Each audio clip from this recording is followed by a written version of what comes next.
सो हम लोग का जो लास्ट लेक्चर था उसमें हम लोग ने बात किए थे कि हम लोग कैसे डेसिमल एक्सपांशन निकाले रैशनल और इरेशनल नंबर का।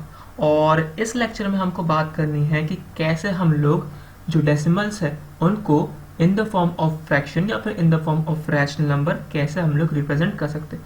फॉर एग्जांपल के तौर पर यहाँ पर एक क्वेश्चन है कि 0.625 इसको मुझे एक्सप्रेस करना है in terms of P by Q या फिर in terms of rational number. तो जब भी आप लोगों के पास इस टाइप का एग्जांपल दिया हो जिसमें आपके पास जो डेसिमल एक्सपांशन है वो टर्मिनेटिंग नेचर का हो, तो सिंपल क्या करो, चेक करो कि डेसिमल के बाद कितने नंबर गिवन है। तो हम लोग के पास फिलहाल यहाँ डेसिमल के बाद गिवन है 1 2 3, तीन नंबर्स गिवन है। ठीक है, तो इसको हमें करना क्या है, सॉल्व करने के लिए पूरा के पूरा जो नंबर है उसको सेम टू सेम लिख दो। फॉर एग्जांपल तो आप यहाँ पर 0625 है, खैर जीरो का वैल्यू होता नहीं है स्टार्टिंग में, इसलिए हम लोग इसको 625 लिख सकते हैं। और हम लोगों ने चेक किया था कि जो डेसिमल पॉइंट है उसके बाद तीन नंबर्स है, इसीलिए इसके डिनोमिनेटर में हम लोग 3 जीरो पुट करेंगे और जीरोस के आगे हम लोग क्या लगा देंगे 1। ठीक है, वैसे यहाँ पर एक और एग्जाम्पल गिवन है जो कि ये रहा। ठीक है, अब यहाँ पर गिवन है हमें, एक सेकेंड, 7825। ठीक है, 0.7825 हम लोग के पास क्वेश्चन है, इसको मुझे एक्सप्रेस करना है in form of p upon Q. तो मैं क्या करूंगा कि डेसिमल के बाद चेक करूंगा कितने नंबर है। तो मेरे पास फिलहाल डेसिमल के बाद है 4 नंबर्स। ठीक है, अब सेकेंड थिंग, ये जो नंबर है विदाउट जीरो मुझे जैसे का वैसा लिखना है, तो क्या बन जाएगा ये 7825। ठीक है, अब अपॉन में कितने जीरो पुट करें मुझे 4, क्योंकि डेसिमल के बाद नंबर कितने थे 4, 4 जीरो मैंने पुट किया, आगे मैंने 1 लगा दिया। ठीक है, वैसे एक और एग्जांपल 78.9254, तो डेसिमल के बाद है मेरे पास 4 नंबर्स। ठीक है, तो विदाउट डेसिमल मैं नंबर को जैसा का वैसा लिख दूंगा, तो 789254। अब अपॉन में मैं क्या करूंगा, डेसिमल के बाद जितने भी नंबर्स थे उतने में मैं जीरो लगा दूंगा। तो यहाँ पर थे 4 नंबर्स, इसलिए मैंने लगाया 4 जीरो और आगे मैंने 1 पुट कर दिया। ठीक है, वैसे एक और एग्जांपल 0.234, तो विदाउट डेसिमल पॉइंट मैं नंबर को जैसे का वैसे लिखूंगा। सेकेंड थिंग मैं चेक करूंगा डेसिमल के बाद कितने नंबर है, तो डेसिमल के बाद फिलहाल यहाँ पर 3 नंबर है, इसलिए डिनोमिनेटर में पुट कर दूंगा 3 जीरोस और आगे में 1। ठीक है, तो इस टाइप से अगर आपका डेसिमल एक्सपांशन टर्मिनेट हो रहा है तो उसके लिए आप इस मेथड से जा सकते हो। ठीक है,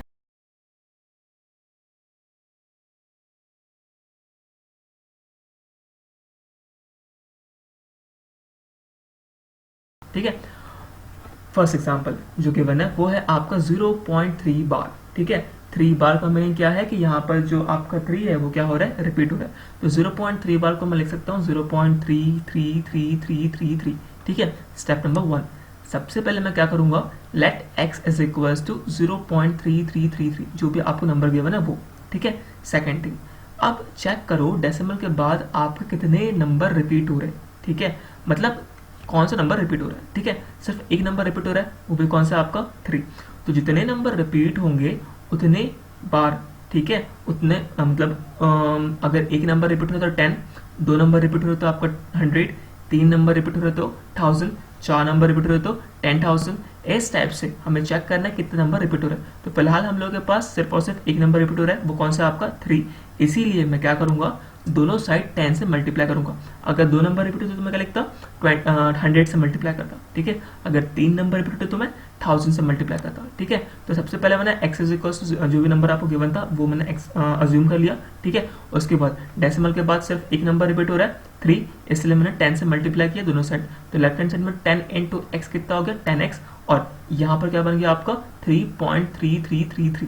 ठीक है, अब नेक्स्ट थिंग कि आप 3.3333 को लिख सकते हो 3 प्लस 0.333, क्योंकि 3 प्लस 0.33 का आंसर भी इतना ही आता है। ठीक है, अब उसके बाद 3 प्लस हम लोग ने स्टार्टिंग में ही x इज इक्वल टू कितना अज्यूम किया था 0.3333। तो अब मैं क्या करूंगा, यहाँ पर उसका वैल्यू पुट कर दूंगा। ठीक है, वैल्यू मैंने पुट कर दिया तो क्या बन गया ये 10x is equal to 3 plus x equal to इधर गया माइनस x बना, 10x माइनस x कितना हुआ आपका 9x, तो 9x इज इक्वल टू कितना आया 3, तो x इज इक्वल टू कितना आ जाएगा 3/9, और x कितना था आपका 0.3 बार या फिर 0.3333, इक्वल्स टू कितना आया 3/9, जो कि आपका 1/3 भी आप लिख सकते हो। ठीक है, तो इस टाइप से अगर आपके पास एक डेसिमल एक्सपांशन गिवन है जो कि रिपीटिंग नेचर का है, तो उसको आप इस मेथड का यूज करके P/Q या फिर in the form of rational number लिख सकते हो। ठीक है, ये मेथड आपको एग्जाम में यूज करना पड़ता है, लेकिन एक डायरेक्ट मेथड भी है। तो डायरेक्ट मेथड में हम लोग क्या करते हैं कि सबसे पहले आप चेक करो डेसिमल के बाद कितने नंबर रिपीट हो रहे हैं। तो हम लोग के पास क्वेश्चन गिवन है 0.142857 142857 142857। ठीक है, इसका मतलब क्या हुआ कि जो 14287 इतना पार्ट रिपीट हो रहा है, मतलब डेसिमल के बाद 1 2 3 4 5 6 नंबर रिपीट हो रहे हैं। ठीक है, तो करना क्या है आपको, विदाउट डेसिमल पॉइंट नंबर को जैसा का वैसा लिखना है। ठीक है, मतलब वो पार्ट जो रिपीट हो रहा है। ठीक है, तो मतलब 14287 मैंने लिख दिया और अपॉन में मुझे उतने 9 पुट करने हैं जितने नंबर रिपीट हो रहे थे। तो यहाँ पर 6 नंबर रिपीट हो रहे थे, इसलिए मैंने अपॉन में 6 लिखे। ठीक है, वैसे अगर आप 0.333 को सॉल्व करते तो क्या था आपका आंसर 3/9, क्योंकि जो डेसिमल पॉइंट है उसके बाद सिर्फ और सिर्फ एक नंबर रिपीट हो रहा है, इसलिए अपॉन में सिर्फ एक 9 आया। और साथ ही में हम लोगों ने क्या किया, विदाउट डेसिमल जब नंबर लिखेंगे तो सिर्फ क्या आएगा, यहाँ पर 3 आएगा, तो 3/9 आपका आंसर आ गया। ठीक है, ये है आपका डायरेक्ट मेथड।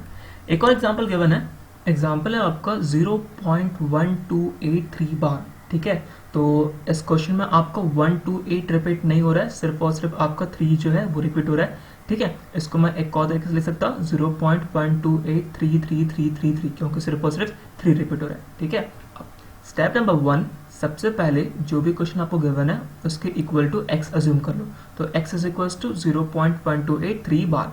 ठीक है, अब स्टेप नंबर 2, चेक करो डेसिमल पॉइंट के बाद कितने ऐसे नंबर है जो रिपीट नहीं हो रहे। यहाँ पर 3 नंबर जो है वो रिपीट नहीं हो रहे, इसलिए मैं क्या करूंगा, 1000 से दोनों ही साइड मल्टीप्लाई। अगर 4 नंबर रिपीट नहीं होते तो मैं क्या करता, 10,000 से दोनों साइड मल्टीप्लाई। अगर एक नंबर रिपीट नहीं होता तो मैं क्या करता, 10 से दोनों साइड मल्टीप्लाई। अगर 2 नंबर रिपीट नहीं होते तो मैं क्या करता, 100 से दोनों साइड मल्टीप्लाई। फिलहाल यहाँ पर 3 नंबर रिपीट नहीं हो रहे, इसलिए मैंने दोनों साइड 1000 से मल्टीप्लाई किया। 1000 से जब आप x को मल्टीप्लाई किया तो कितना बनाइए 1000x, और जब आपने राइट हैंड साइड में 1000 से मल्टीप्लाई किया तो कितना बनाइए 128.3 बार, क्योंकि डेसिमल पॉइंट 1000 की वजह से 3 बार क्या हो गया, आगे की ओर शिफ्ट हो गया। तो ये क्या बन गया 128.3 बार। अब 128.3 बार को मैं लिख सकता हूँ 128 प्लस 0.3 बार। ठीक है, क्योंकि दोनों का एडिशन कितना मिलता है आपको 128.3 बार। अब 128 को आपको जैसे का वैसे ही रखना है, लेकिन 0.3 बार जो है इसका अगर आप इसको अगर आप P/Q के फॉर्म में रिप्रेजेंट करो तो कितना आता है 3/9, जो कि हमने पिछले क्वेश्चन में ही देखा था। ठीक है, क्योंकि एक नंबर रिपीट नहीं हो रहा है इसलिए यहाँ पर हम लोगों ने अपॉन में एक 9 पुट किया, और विदाउट डेसिमल पॉइंट ये क्या होता है आपका 3, तो 3/9, जो कि हमारा डायरेक्ट मेथड है। ठीक है, अब दोनों को हमको क्रॉस मल्टीप्लिकेशन परफॉर्म करना है। 9 इंटू 128 1152 बना, प्लस 3 होल अपॉन में 9, सॉल्व किए 1155 अपॉन में 9। ठीक है, 1000 जो कि इधर मल्टीप्लाई में था इक्वल टू के इधर आया डिवाइड में बना, डिवाइड बना। ठीक है, तो 1155 अपॉन में जो 9 इंटू 1000 है कितना बन जाएगा 9000। तो जो फाइनल आंसर रहेगा वो कितना रहेगा आपका 1155 अपॉन 9000। ठीक है, तो इस क्वेश्चन में हमने क्या किया है कि सबसे पहले चेक किया कितने नंबर रिपीट नहीं हो रहे, जितने नंबर रिपीट नहीं हो रहे उतने बार 0 लेके, ठीक है, और आगे में 1 लगा के हमने क्या किया, दोनों साइड मल्टीप्लाई किया। उसके बाद क्या किया 128.3 बार जो बना था इसको मैंने 128 प्लस 0.3 बार लिखा। ठीक है, 0.3 बार जो है आपका 3/9 बनता है, क्रॉस मल्टीप्लाई किया और ये आ गया आपका आंसर 100। ठीक है, तो जो 0.285 बार है इसको सॉल्व करने के लिए मैंने ये वाला मेथड यूज किया है। ठीक है, इस पर बेस्ड कुछ क्वेश्चंस है जो आपको सॉल्व करने हैं और वो ये रहे वो क्वेश्चन। ठीक है, क्वेश्चन है आपके express the following decimals in the form of P/Q। First question है 0.39, सेकंड क्वेश्चन है आपको 0.750, थर्ड क्वेश्चन है आपको 2.15, फोर्थ है आपका 7.010, फिफ्थ है आपका 9.90, सिक्स्थ है आपका 1.0001। ठीक है, ये पे आपका सेम टाइप से एक और क्वेश्चन है 0.4 बार, 0.37 बार, 0.54 बार, 0.621 बार, 125.3 बार, 4.7 बार और 0.47 बार। ठीक है, इस क्वेश्चन में ध्यान दीजिए कि बार आपका सिर्फ 7 पर है, 4 पर बार नहीं है, मतलब सिर्फ 7 आपका रिपीट हो रहा है।